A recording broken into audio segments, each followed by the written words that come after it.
하나님의 말씀 에스겔 12장입니다. 에스겔 12장 27절 28절 두 절입니다. 한 절씩 교독하여서 읽겠습니다. 인자야, 이스라엘 족속의 말이 그가 보는 묵시는 여러 날 후의 일이라. 그가 멀리 있는 때에 대하여 예언하였다 하느니라. 게 이르기를 주 여호와의 말씀에 나의 말이 하나도 다시 더디지 아니할지니 내가 한 말이 이루어지리라. 나 주 여호와의 말이니라 하셨다 하라. 아멘. 우리가 하나님의 말씀이 이렇게 빨리 이루어지기를 원해요? 좀 더디 이루어지기를 원해요? 우리가 보통 빨리 이루어지기를 원하는 것이 있죠. 복되게 하신다, 회복해 하신다, 응답하신다. 이런 내게서 긍정적인 부분은 좀 빠르게 그 말씀이 이루어지기를 원하고, 간혹은 좀 하나님께서 징계하신다, 하나님께서 심판하신다, 하나님께서 채찍을 드신다, 뭐 이런 나에게 있어서 좀 이렇게 떨리는 좀 그런 말씀을 좀 더디 이루어지기를 원하는 그런 성향이 우리가 인간인지라 육체가 있는지라 그런 마음이 들죠. 그 하나님께서 에스겔 선지자를 통해서 이렇게 예언을 주셨는데, 그 이스라엘 백성들이 그 에스겔의 예언을 듣고 뭐라고 얘기하냐면, 에스겔이 보는 묵시는 여러 날, 몇 년, 몇십 년 있다가 일어날 일이야. 에스겔이 보는 멀리 있는 때에 대하여 예언하는 거야 하면서, 에스겔이 하고 있는 예언에 관해서 멀리 두고 있는 거야. 아주 멀리. 한 뭐 50년 뒤에 일어날 일이야, 20년 뒤에 일어날 일이야, 이렇게 반응했다는 거예요. 말씀이 가까이 여겨질 수 있는 건 복이죠. 말씀이 내게 가까이 이렇게 피부에 와닿게, 형편에 느껴지게 이렇게 다가와야 되는데, 그 포로기에 지금 끌려와 있는 이스라엘 백성들이 에스겔의 그 묵시 예언을 향하여 어떻게 평가를 한 거냐면, 멀리 있을 일이야, 나중 일이야, 이런 생각을 했다는 거예요. 하나님의 말씀을 들을 때 나의 말씀이다, 나로 깨닫게 하시길 원한다, 하나님께서 내게 주신 말씀이다, 그렇게 받지 못하고 멀리 있는 일로 하니까 28절에 하나님께서 나의 말이 이제는 하나도 다시는 더디지 아니할 것이다, 내가 한 말이 빠르게 이루어질 것이다, 이렇게 답변을 주셨어요. 하나님 말씀이 즉각 일어나지 않을 때 하나님은 주무시나 이런 생각할 수도 있고, 하나님은 안 들으시나 그럴 수도 있는데, 하나님은 일하고 듣고 계십니다. 이번에 이렇게 기도하고, 우리 성도님들이 2023년도 기도 제목 쓴 거는 항상 제가 들고 다니거든요. 들고 이렇게 펼치면서 앞에서 강사 목사님이 와 기도하는데 저는 그걸 읽어야 되니까 피면서 아마 뭐 하나 그러셨을 거예요. 왜냐면 A4 용지 이렇게 계속 피면서 있으니까 뭐 무슨 결산하고 있나 그러실 수도 있는데, 저는 기도 제목이라 안 보고 기도할 수가 없어서 생각나는 건 붙들고 기도하지만 열면서 기도. 근데 너무 놀랐어요. 6개월도 안 지났는데 이제 6월 달에 아직 남았잖아요. 주님이 어마어마한 많은 기도 제목을 응답해 주셨어요. 대표적인 걸로 저희 집이 이제 이사 가요. 샬롬이 강건이 로이가 빨리 이사 가게 해주세요. 이게 1번 기도였어요. 주님이 반년이 되기 전에 응답을 해주셨어요. 너무 감사합니다. 하나님께 영광이에요. 뭐 적은 집에 사나 큰 집에 사나 다 하나님께 영광이지만 주님이 응답해 주셨다는 것에 기쁨이죠. 또 우리 모든 다른 성도님들의 기도 제목들도 보니까 예배당 공간의 확장을 위해서 기도하신 분들이 또 몇 분 계시더라고요. 그분들에게는 그게 또 응답인 거예요. 저기 202호가 새생명교회보다 넓은 거 아시죠? 새생명교회는 50평이 안 되는데 저기는 70평에 가까워요. 그래서 확장이라는 말이 맞잖아요. 여러 분들이 그런 기도 제목을 적어 주셨는데, 이런 이제 겉으로 보이는 것도 기도 제목이지만 이제 내면적인 기도 제목들도 주님이 응답해 주시겠죠. 하나님께서 말씀을 주셨는데 에스겔의 말씀에 대하여 이렇게 반응을 하는 거예요. 좀 나중에 일어날 일이지 하면서 좀 미루어두는 거죠. 그래서 하나님께서 고민하시다가 방법을 바꿨어요. 말씀을 주되 어떤 말씀을 주냐면 에스겔이 잘하는 거 무슨 예언? 행위 예언을 주시는 거예요. 그 부분을 좀 오늘 살펴보려고 하는데요. 노란 글씨만 읽어보겠습니다. 인자야, 너는 포로의 행장을 꾸리고 낮에 그들의 목전에서 끌려가라, 이렇게 되어 있어요. 이게 어떤 의미냐면 사람들 앞에서 이미 저기 바벨론 끌려와 있는데 또 포로의 행장을 꾸리고 거기에서 이미 끌려온 곳에서 진보다리를 이렇게 들고 대낮에 끌려가는 그런 행위를 보여주는 거예요. 그래서 그들이 반역하는 족속이라도 혹 뭐가 있으리라? 생각이 있으리라. 나중에 일어날 일이야. 급하게 하나님 말씀이 이렇게 하시겠어라고 여겼던 사람, 반역하는 족속이라도 너의 그 행위 예언을 통해서 깨닫는 바가 있을 거다, 그래요. 여기서 우리가 알 수 있는 건 뭐냐면 하나님은 반역한다고 포기해요? 끝까지 말씀을 알려주세요. 이게 참 비밀이고 참 귀한 하나님의 인자, 자비, 긍휼, 은혜, 사랑입니다. 우리는 이렇게 반역하면 이렇게 이렇게 매몰차면 이렇게 더 이상 이렇게 돕기 싫을 때 있잖아요. 근데 하나님은 반역하는 족속이라도 에스겔을 통해서 무엇을 보여주라? 행위, 예언을 보여주라는 거예요. 그러니까 안 듣으니까 비디오를 보여주는 거예요. 그래서 비디오를 보면서 혹 생각이 있을 것이라. 성경에 보면 행위 예언이 여러 가지 등장하는데 노아 아시죠? 노아가 방주를 수십 년 지었잖아요. 노아가 지은 그 수십 년 동안 걸려 짓는 그 방주 짓는 행동을 뭐라 그러냐면 행위 예언이라 그래요. 하나님 뭐라 그러시냐면 노아의 날 방주를 준비할 동안 하나님은 오래 참고 기다리셨다. 하나님이 오래 참고 기다리는 건 방주일까요? 방주 짓는 모습을 보면서 죄 짓고 있는 그들일까요? 바로 그들이었던 거예요.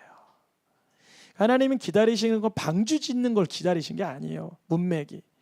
그러니까 우리가 예수님을 믿고 오래 사는 게 좋아요? 짧게 사는 게 좋아요?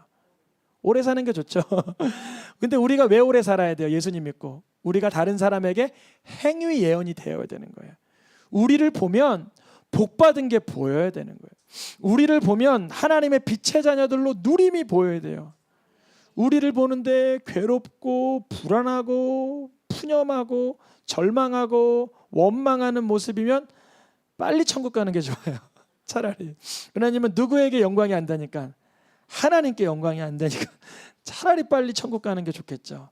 근데 우리가 예수님을 믿는데 아주 복된 삶을 사는 거예요. 사랑하고 위로하고 영광 올려드리고 축복받고 응답받고 회복되고 기적이 나타나고 이적이 나타나고, 그러면 이 땅에서 우리의 삶이 하나님의 증거가 되죠.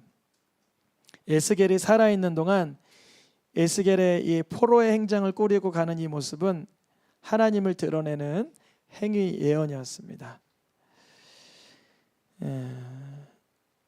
이 모습을 보고 백성들이 물어봐요. 읽어보겠습니다. 무엇을 하느냐 물어봐요. 이상한 행동을 하니까. 우리가 예수님 믿는 사람으로서 예배를 드리거나 기도하거나 찬양하거나 감사하거나 이럴 때 사람들이 물어보죠. 또 뭐 하는 거야? 오늘도 하루를 주심에 감사하는 거지. 넌 다르다. 너 뭐 하는 거야? 말씀 읽어. 왜? 하나님의 지혜를 얻으려고. 다르다. 우리의 삶에 그런 것이 나타나게 되죠.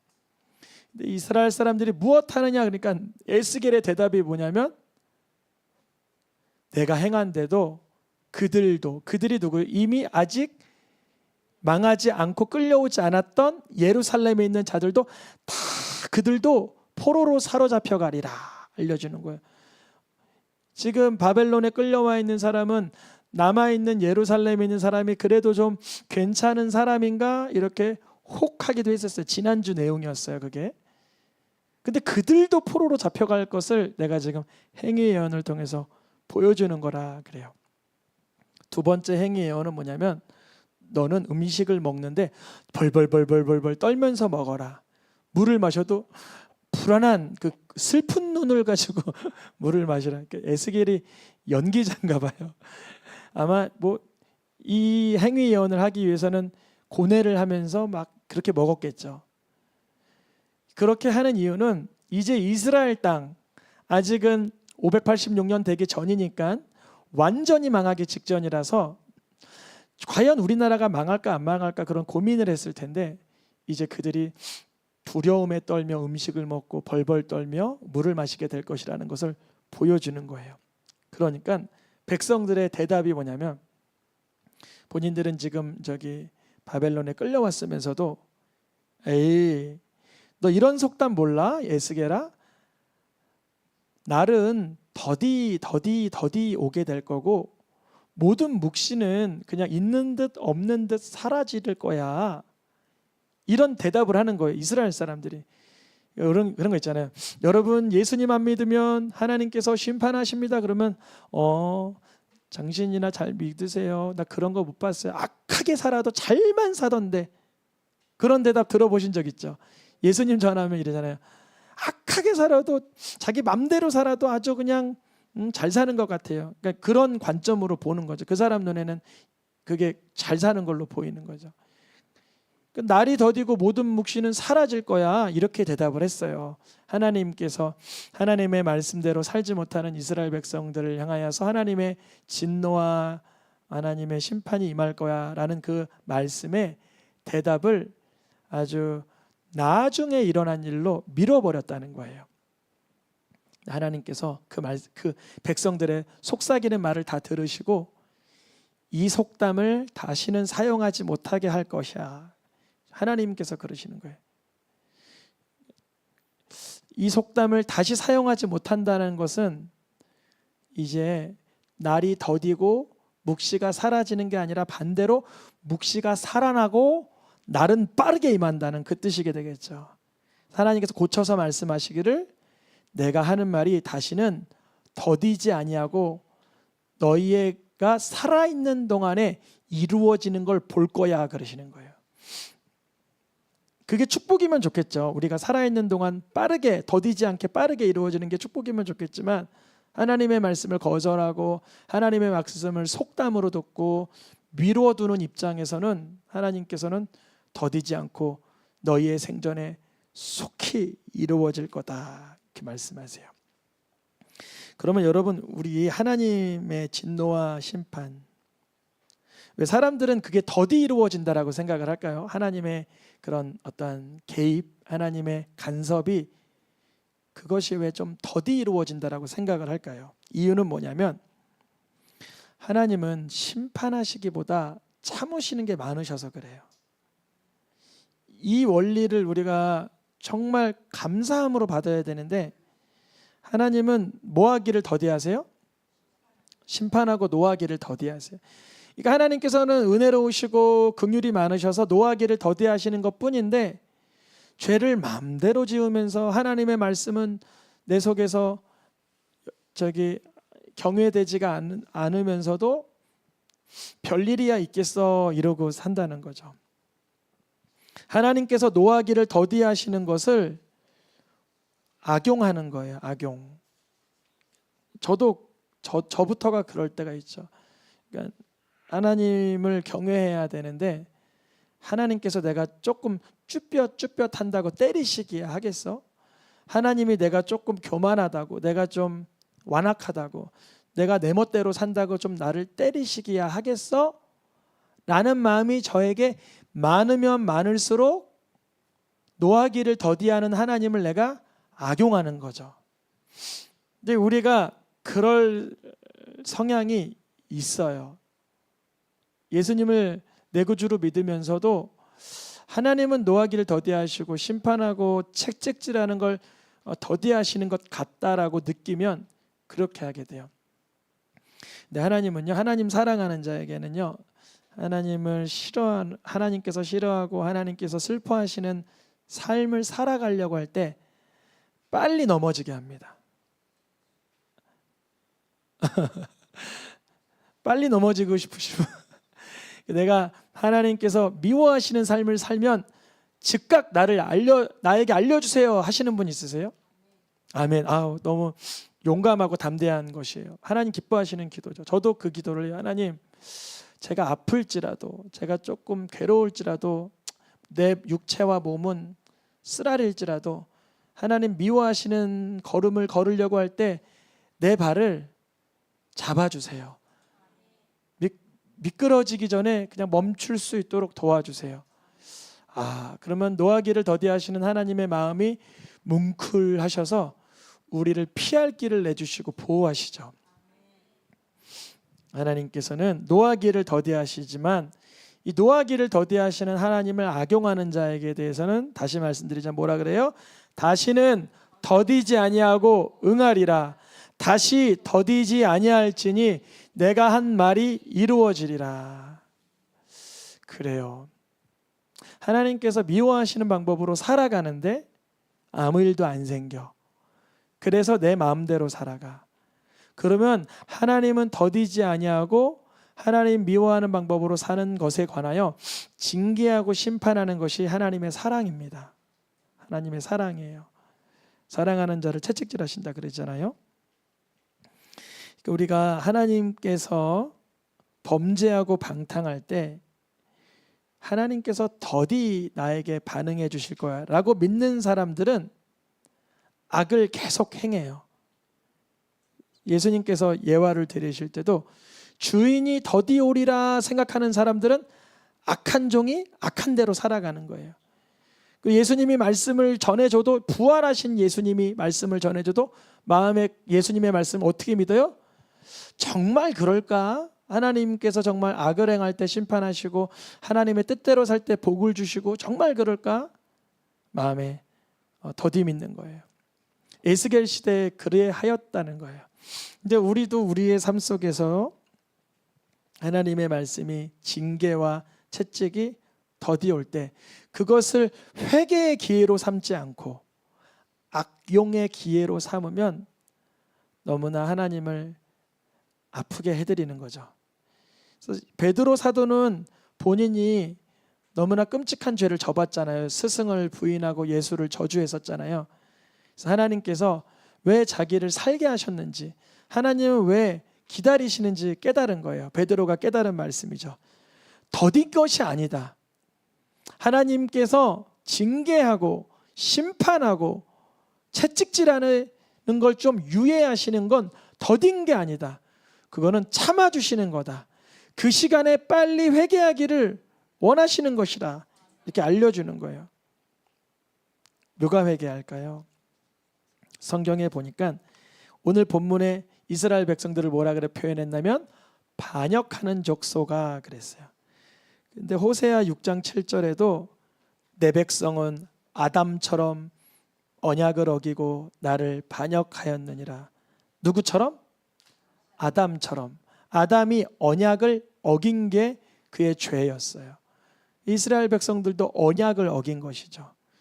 근데 다니엘 9장 5절에 보면 다니엘의 고백이에요. 우리는 반역하여 주의 법도를 떠났습니다. 우리에게는 누가 포함돼요? 다니엘이 포함되죠.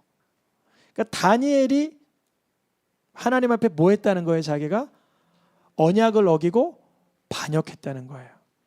그러니까 여러분, 누가 회개하는 거냐면 참 신기하게도 다니엘은 하나님 반역한 게 없는 것 같잖아요. 성경에 보면 항상 기도하고 사자굴에도 들어가고 금식하고 자기를 구별하고 하나님께 서원하고 했던 자가 다니엘인데, 그렇게 하나님의 말씀대로 살고 기도하던 자가 하나님 앞에 뭐 하는 거냐면 회개하는 거예요. 누가 회개했다고요? 다니엘이요. 하나님께서 호세아 14장 4절에 내가 그들의 반역을 고치고 그들을 기쁘게 사랑할 것이라 그러세요. 하나님께서는 우리가 반역하고 말씀대로 살지 않고 할 때는 기다리시고 기다리시고 기다리시는데, 그 시간을 우리가 회개하기로 선용을 해야지 하나님께서 내게 베풀어 주신 악을 일삼는 기회로 악용하면 이제 더디 찾아오시는 하나님이 아니라 징계하시는 하나님을 만나게 되죠. 우리의 삶 속에 이스라엘 백성들처럼 하나님의 말씀을 속담으로 여기고 더디 여기는 마음이 아니라 주님 내게 주신 말씀이 뭔가요? 이렇게 깨닫고 마음에 심기우기를 축복합니다. 오늘의 마지막 말씀입니다. 읽어보겠습니다. 만물의 마지막이 가까이 왔으니 주의 강림이 가까우니라. 여러분, 베드로 사도가 요거 말씀 쓸 때는 이미 지금부터 1930년 전이잖아요. 1940년 전이잖아요. 만물의 마지막이 가깝고 주의 강림이 가깝다라고 얘기했던 야고보는 그러면 거짓말쟁이잖아요. 우리가 보기에는 안 가깝잖아요. 근데 이것을 이제 우리가 이걸 어떠한 시각으로 보냐면, 하나님께서 사사시대로부터 범죄함이 잦았던 이스라엘 백성들을 왕정시대도까지 참아주시다가 그들의 민족이 멸망하기까지 그게 몇 년 걸렸냐면 약 1000년 정도가 걸렸어요. 그러니까 하나님은 그 1000년을 며칠같이 하루처럼 기다리신 거예요. 이 민족이 가나안 땅에 들어가서 가나안 민족을 몰아내고 하나님의 말씀대로 살아야 되는데, 사사시대에도 그 미가 신상 사건이나 레위 첩 사건을 보면 알다시피 하나님의 말씀을 따르지 않고 왕정 시대가 두 갈래로 갈라지고 나서는 아수르의 멸망을 보고도 남유다도 끝까지 하나님 앞에 돌아오지 않는 것을 볼 때 주님은 그 오랜 기간을 참고 기다리시는 거죠. 베드로 사도도 보니까 베드로 입장에서, 또 야고보, 예수님의 젖동생 야고보도 보니까 우리가 인생을 보면 뭐 10년, 100년, 1000년 긴 것 같지만 이 모든 세대 가운데 하나님은, 하나님의 시간적 관점은 짧고 가까이 있다는 거예요. 근데 이것을 우리가 좀 더 우리에게 가깝게 해석을 하려면 뭐냐면, 사도 바울은 이렇게 기도해 있어요. 내가 떠날 시각이 가까이 왔도다. 사도 베드로도 내가 이 육체의 장막을 벗을 때가 가까이 왔도다 이래요. 그러니까 만물의 마지막에 아직은 요 성경이 기록된 것부터 2000년이 지나긴 했지만 이 사람들은 죽음의 문턱이 얼마 안 남은 시점에서 이걸 작성하게 되는 거죠. 우리도 그래요. 우리가 하나님의 심판과 하나님의 그러한 중차대한 그 순간이 나중에 아주 먼 훗날에 있을 듯하지만 사실은 굉장히 가까운 곳에 있는 것이죠. 이것을 영적으로 무딜 때는 이해하지 못해요.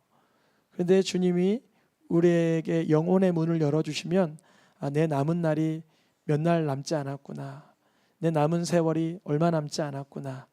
이제는 남은 세월을 악용하는 자가 아니라 하나님의 말씀대로 뜻대로 살아야지 하며 알게 되는 것이죠. 에스겔에게는 행위 예언을 통해서 행장을 꾸리라고 했다면 우리에게 행위 예언은 누구시냐면 바로 예수 그리스도이십니다. 에스겔이 지금 행장 꾸리고 가는 것을 보면서 사람들이 뭘 깨달아야 돼요? 아, 곧 하나님의 심판이 다가오는 것이구나. 이걸 알아야 되는 거죠. 우리에게 행위 예언자로 누굴 주셨다고요? 예수 그리스도.